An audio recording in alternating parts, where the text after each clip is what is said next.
বন্ধুরা, বলে বাবা পারকারেগার আজকের পর্বে প্রথমেই দেখা যায় শতরূপা ঝিলকে বলছে, তুমি আমাদের বাড়িতে এসে আমাদেরকে আলাদা আলাদা করতে চাও, সাক্ষ্যকে আমাদের কাছ থেকে কেড়ে নিতে চাও। তোমার বাবা মার যা শিক্ষা, তুমি যে ঘর থেকে এসেছো তুমি এই ধরনের কাজকর্মই তো করবে। ঝিল তখন বলছে, আমার বাবা মাকে নিয়ে কোনো কথা বলবে না।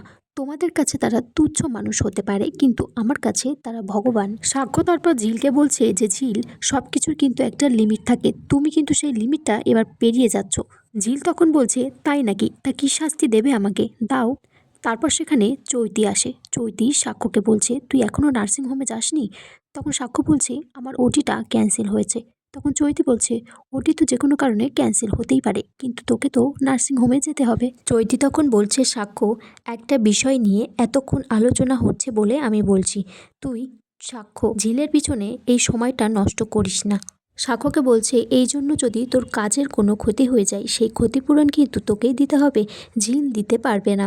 ঝিল তখন বলছে, চৈতিদি, সাক্ষ্যর জীবনে যদি কোনো ক্ষতি হয়ে যায় তার মানে একমাত্র ক্ষতিপূরণ আমি দিতে পারবো, তুমি না। শতরূপা তখন সাক্ষ্যকে বলছে, দেখলি তো তুই কেমন মেয়েকে বিয়ে করেছিস, যে মহারানীর মতো কথা বলতে হবে ওকে সব সময়। তখন ভ্রমর বলছে, ছেড়ে দাও না মা।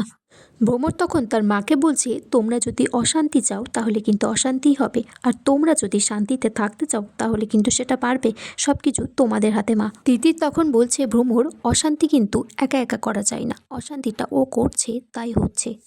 শতরূপা তখন বলছে যে এটা যদি আমার মেয়ে হতো না, তাহলে ওকে মেরে ওর ঠ্যাংটা খোঁড়া করে এখানেই বসিয়ে রাখতাম। ঝিল তারপর একটা লাঠি এনে শতরূপাকে দেয় আর বলে যে, মারো আমাকে, মেরে আমার ঠ্যাংটা খোঁড়া করে দাও, কিন্তু তবুও আমি এখান থেকে যাবো আজকে।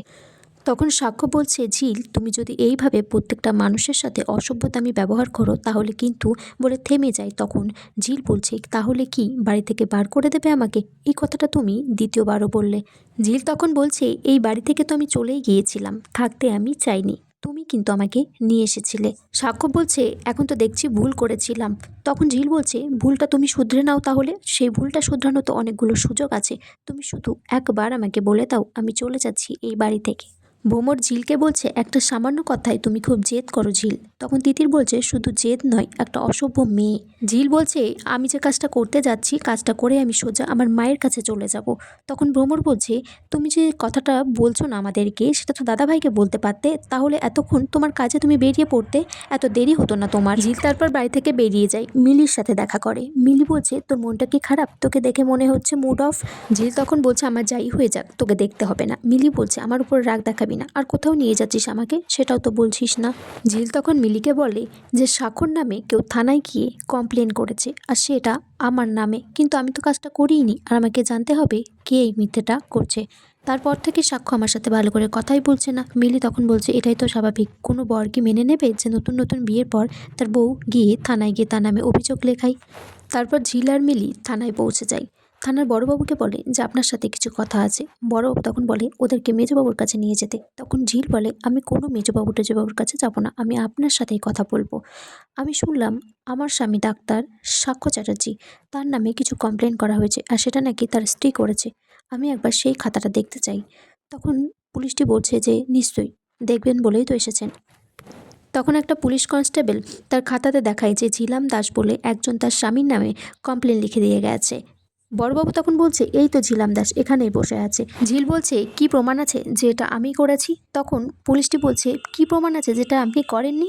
বলছে, আমি যদি তাই হতো তাহলে সেই মানুষটাকেই আবার দ্বিতীয়বার বিয়ে করতাম না। তখন মিলি বলছে, স্যার, আমরা কেসটা তুলে নিতে চাই। তখন ঝিল বলছে যে, না, এই কেসটা তোলা হবে না, আমরা যে কেসটা করিনি সেটা কি কেন তুলব? ঝিল বলছে, এই অভিযোগটা সেই সময়কারের নয়, এটা নতুন করা হয়েছে। তখন পুলিশগুলো বলছে, না, এখানে ডেট বসানো আছে। ঝিল বলছে, ডেটটা তো পরেও বসানো যায়। তখন পুলিশটি বলছে, না, আমাদের এখানে এরকম কিছু হয় না। ঝিল বলছে, যে কাজটা আমি করিনি, দরকার পড়লে কিন্তু আপনাদের নামে আমি স্টেপ নেব। পুলিশটি তখন বলছে, থানায় এসে আপনি আমাদেরকেই হুমকি দিচ্ছেন? ঝিল বলছেন, নিশ্চয়ই দেব, আমি যখন কাজটা করিনি তাহলে আপনি করলেও আপনার সাথে এরকম করতেন, আপনাদের নামে কারাপশনের মামলা করব। আর একটা কথা, আমার শ্বশুরবাড়ির লোকজন আর আমার স্বামীকে যদি কোনো রকম প্রশ্ন করে বিরক্ত করা হয়, আমি কিন্তু ছেড়ে কথা বলবো না। যে এই কাজটা যে আপনাদের কে করতে বলেছে সেটা যদি না বলেন 24 ঘন্টার মধ্যে, তাহলে বস্তির লোকজনকে এখানে এনে থানাও ঘেরাই করে দেব। তখন বুঝতে পারবেন আমার কত ক্ষমতা। বন্ধুরা, আগামী পর্বে দেখা যায় সাক্ষ্য বাড়িতে বলছে আমাকে পুলিশ স্টেশন থেকে ডেকেছে, আমি নাকি ঝিলের ট্রিটমেন্ট ভালো করে করিনি, তাই ঝিল আমার নামে থানায় গিয়ে অভিযোগ লিখেছে। ঝিল তখন বলছে আমি সত্যি কথা বলছি, আমি এরকম কোনো অভিযোগ থানায় গিয়ে লেখাইনি। তখন সাক্ষ্য বলছে সব থেকে বড় ভুল হলো আমি তোমাকে ভালোবেসেছি আর তোমাকে বিয়ে করেছি, খুব তাড়াতাড়ি সেই ভুলটাকে সংশোধন করব।